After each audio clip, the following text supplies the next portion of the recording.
అందరికీ నమస్కారం. మన చుట్టూ కనిపించే పెద్ద పెద్ద భవనాలు, బ్రిడ్జులు అన్నింటి వెనక ఉన్న హీరో ఉక్కు. కాని మనకు మామూలుగా కనిపించే ఈ లోహం లోపల కంటికి కనిపించని ఒక అద్భుతమైన ప్రపంచం దాగి ఉంది. ఈ విశ్లేషణలో ఆ రహస్య ప్రపంచంలోకి అడుగు పెడదాం. ఇక్కడే అసలు విషయం మొదలవుతుంది. ఒక్కసారి ఆలోచించండి. ఒకే మెటల్ ఒకచోట కార్లో స్ప్రింగ్ లాగా సాగుతూ ఉంటుంది, మరోచోట బిల్డింగ్లో గట్టి గడ్డర్లాగా అస్సలు వంగకుండా ఉంటుంది. ఇది ఎలా సాధ్యం? విచిత్రంగా ఉంది కదూ? సరే, ఈ విశ్లేషణ అయ్యేలోపు ఈ మిస్టరీ వెనుక ఉన్న సైన్స్ను మనం ఛేదించబోతున్నాం. ఈ మ్యాజిక్ వెనుక ఉన్నవి రెండు సింపుల్ ఇంగ్రీడియంట్స్. మొదటిది ఇనుము అంటే ఐరన్, రెండవది కార్బన్. ఈ రెండింటి కాంబినేషనే ఉక్కు. దీని మనం ఒక వంటకంలా ఊహించుకుంటే ఇవే మన మెయిన్ పదార్థాలు. ఇప్పుడు మనం అస్సల్ మ్యాటర్కొస్తున్నాం. ఇదే ఉక్కు తయారీ వెనుకున్న గోల్డెన్ రూల్ లేదా సీక్రెట్ ఫార్ములా. కేవలం రెండు విషయాలు, అంటే దాన్ని ఎంత వేగంగా చల్లబరుస్తున్నాం, ఇంకా దాంట్లో కార్బన్ శాతం ఎంత ఉంది అనేవే ఉక్కు లోపల ఉండే నిర్మాణాన్ని, ఆ తర్వాత దాని గుణగణాలని పూర్తిగా నిర్ణయిస్తాయి. అచ్చం మన వంటలాగే. సరైన ఇంగ్రీడియంట్స్, సరైన వేడి, సరైన టైమింగ్ కలిస్తేనే మనకు కావాల్సిన టేస్ట్ వస్తుంది. మన మెయిన్ ఇంగ్రీడియంట్ ఇనుము వేడిని బట్టి తన షేప్ మార్చుకుంటోంది. ఇక్కడ చూడండి, బీసీసీ అంటే కార్బన్ అణువులు ఇమడటానికి చాలా తక్కువ స్థలం ఉన్న ఒక చిన్న బాక్స్ లాంటిది. అదే ఎఫ్సీసీ అయితే కార్బన్ హాయిగా వచ్చి కూర్చోడానికి బోలెడంత ప్లేస్ ఉన్న ఒక పెద్ద రూమ్ లాంటిది. దీన్ని గుర్తుపెట్టుకోవడానికి ఒక చిన్న ట్రిక్. ఎఫ్సీసీ అంటే ఫుల్ కార్బన్ కెపాసిటీ. సరే, మన రెసిపీలో మొదటి స్టెప్ ఏంటో చూద్దాం. మన ప్రారంభస్థానం ఆస్టెనైట్. ఉక్కుని బాగా వేడి చేసినప్పుడు అది ఆస్టెనైట్ అనే ఒక స్టేజ్కు వస్తుంది. సింపుల్గా చెప్పాలంటే ఇది మనం వంట కోసం రెడీ చేసుకున్న వేడివేడి పిండి ముద్దలాంటిది. ఈ స్టేజ్లోనే ఇనుము తన ఎఫ్సీసీ షేప్లోకి మారి కార్బన్ను బాగా తనలో కరిగించుకుంటుంది. మనం చూసే మిగతా అన్ని రకాల ఉక్కులు ఈ ఆస్టెనైట్ నుంచే పుట్టుకొస్తాయి. దీని ఇంకా సింపుల్గా అర్థం చేసుకోవాలా? ఒక వేడి స్పాంజ్ని ఊహించుకోండి.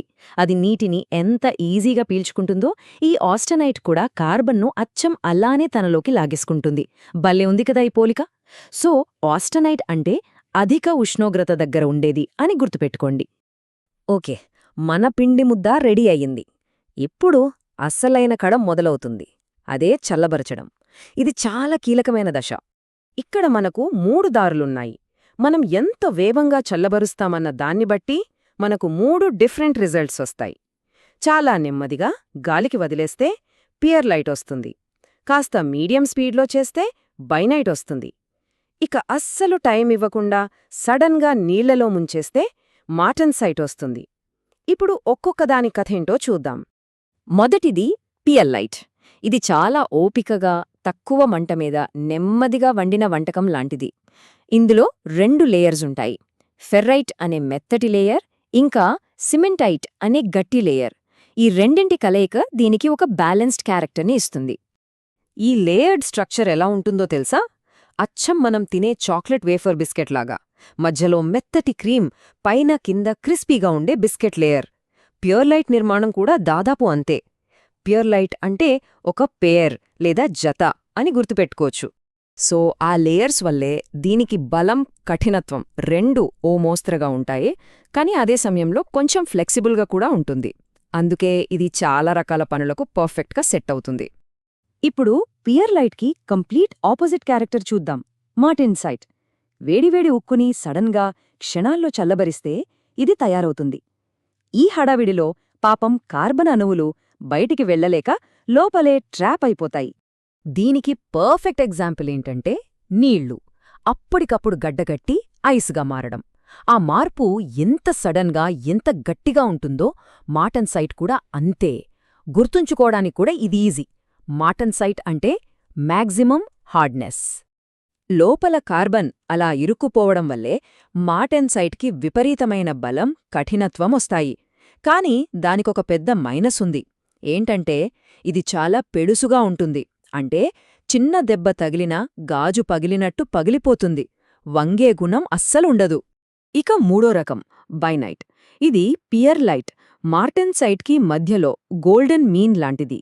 మరీ స్లోగా కాదు, మరీ ఫాస్ట్గా కాదు, కరెక్ట్గా జస్ట్ రైట్ స్పీడ్లో చల్లబరిస్తే ఇది వస్తుంది. దీన్ని అర్థం చేసుకోవాలంటే సెమీ ఫ్రోజన్ ఐస్ క్రీమ్ను ఊహించుకోండి. అటు కరిగిపోయినట్టు మెత్తగా ఉండదు, ఇటు గడ్డలా గట్టిగానూ ఉండదు, మధ్యస్థంగా ఉంటుంది కదా.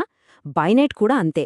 బైనైట్ అంటే బిట్వీన్ లేదా మధ్యస్థం అని ఈజీగా గుర్తుపెట్టుకోవచ్చు. సో బైనైట్ ఒక అద్భుతమైన కాంబినేషన్ అన్నమాట. ఇది బలంగా ఉంటుంది, కాని మార్టెన్సైట్ అంత పెలుసుగా ఉండదు. దీనికి టఫ్నెస్ కూడా ఎక్కువ. అందుకే చాలా ఇంజనీరింగ్ అప్లికేషన్స్లో దీన్నే ఎక్కువగా ఇష్టపడతారు. ఓకే, మన వంటకం దాదాపు రెడీ.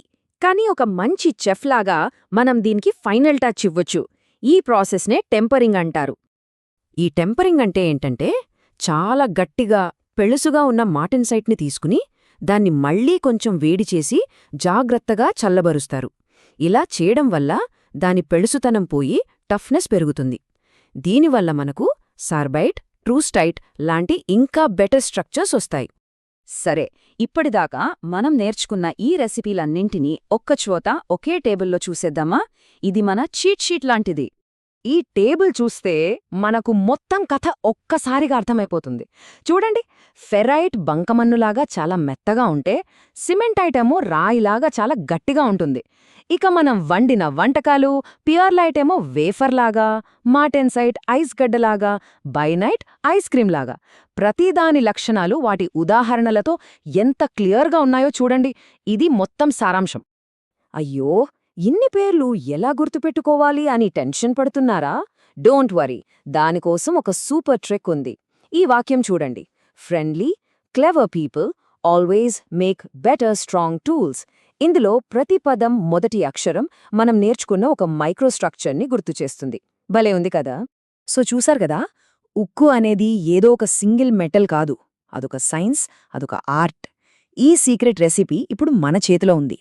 ఒకవేళ మీరే ఒక ఇంజనీర్ అయితే, ఒక కత్తికి కావలసిన పదును కోసం మార్టెన్సైట్ని, ఒక బ్రిడ్జికి కావలసిన బలం కోసం బైనైట్ని, ఇలా దేనికి ఎలాంటి ఉక్కును డిజైన్ చేస్తారో ఒక్కసారి ఆలోచించండి.